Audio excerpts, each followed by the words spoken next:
why your employees and contractors will quit, and what you can actually do about it. Hey, I'm Syama, and guys, I know that in your business, not only do you have employees, you have contractors, and while it's hard enough to find the good ones, boy, is it harder enough to keep them around. So let's talk a little bit today about why these guys are gonna leave you and really how you can manage it and what you can do to prevent it, if you want to prevent it.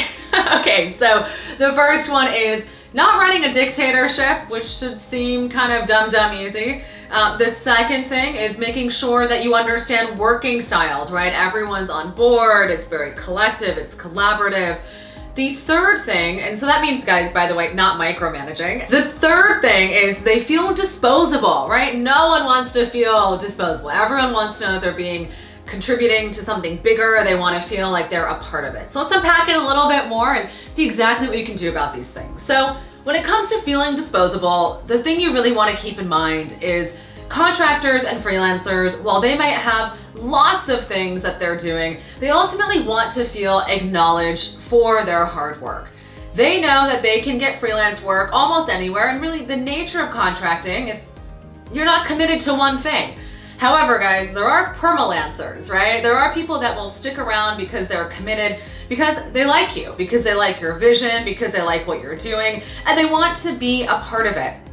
Now, even though they're contractors, or even employees for that matter, they can't feel disposable. Meaning, yes, we all know at the end of the day, anyone can do anyone's job, right? It's not too hard. You go on, look on, how to do XYZ for dummies, and chances are you might be able to figure it out yourself.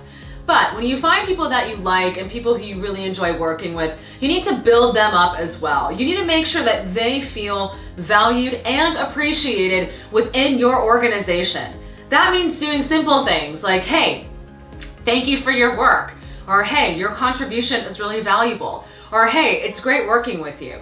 Really simple, minute things like that can go a long way. Certainly make sure it's authentic, because guess what, guys? Just as much as you can smell BS, so can everyone else. So be genuine, be authentic, and don't treat your people like they're disposable, even when they may be, because guess what, guys? We all are to some degree, right? Now, the second thing to keep in mind is dictatorship and micromanaging.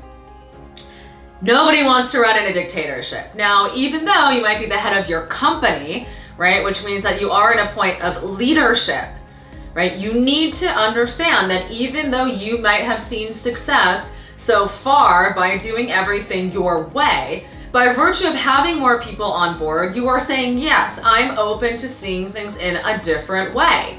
You need to say, yes, I'm open to hearing new ideas, new perspectives, because you trust in the people who you've retained to give you that type of guidance and that advice, because they own their own respective silos. I'll break this down to a more real life example.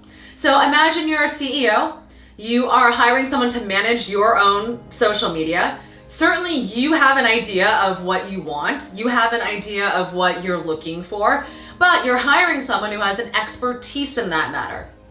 You're hiring them for their expertise so they can actually improve on your ideas. They can make it better. They can add their perspective and what they know to work in the marketplace to your business. So while you have ideas, you need to trust in that social media person to run with your brand in the way that's most beneficial to the business and to the bottom line. Now, it doesn't mean there isn't conversing and coming up with strategy together, but you have to let them have ownership over what it is they've been hired to do. Otherwise, guys, guess what?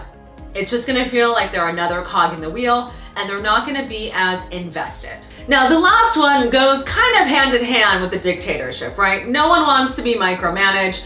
I even doubt that you want to be micromanaging.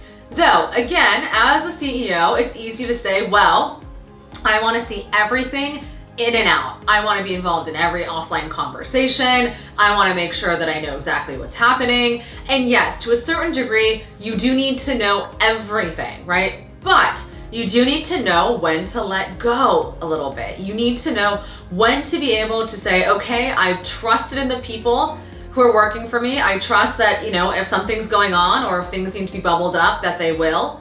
I trust that my weekly check-ins are going to provide people with enough time to ask questions. And I trust that they're going to be able to work collaboratively together.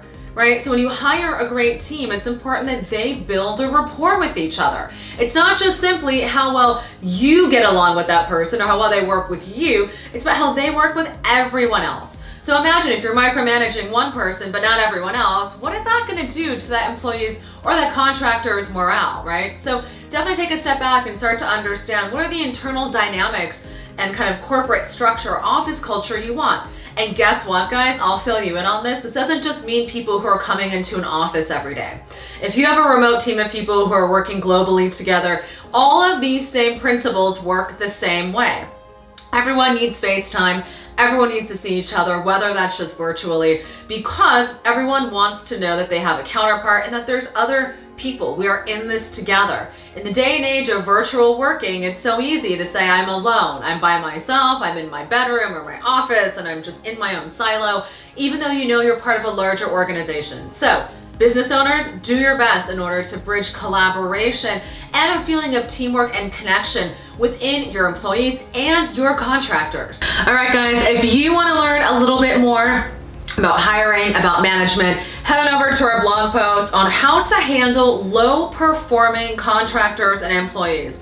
It is very important that when you bring people on board, that you don't just, expect them to run and be amazing all the time, but chances are there will be dips in performance. So if you want to find out how to identify that, what to do about it, head on over to our blog post. And in the meanwhile, make sure you download our favorite interview questions. I'm telling you guys, I love interviewing people. It's one of my favorite things to do. I think that's why maybe a lot of our clients ask me to hire people for them. But I love it. I think it's great. So check out our download. Learn the great tips on how to hire properly. Learn how to be a better and more efficient and effective manager. All right, guys, comments below. Head on over to Instagram where you can say hi to us at Scaling Retail. And when you're ready to build your business into something that's growing, that's scalable and sustainable, shoot us an email at hello@scalingretail.com. I'll talk to you soon. Bye.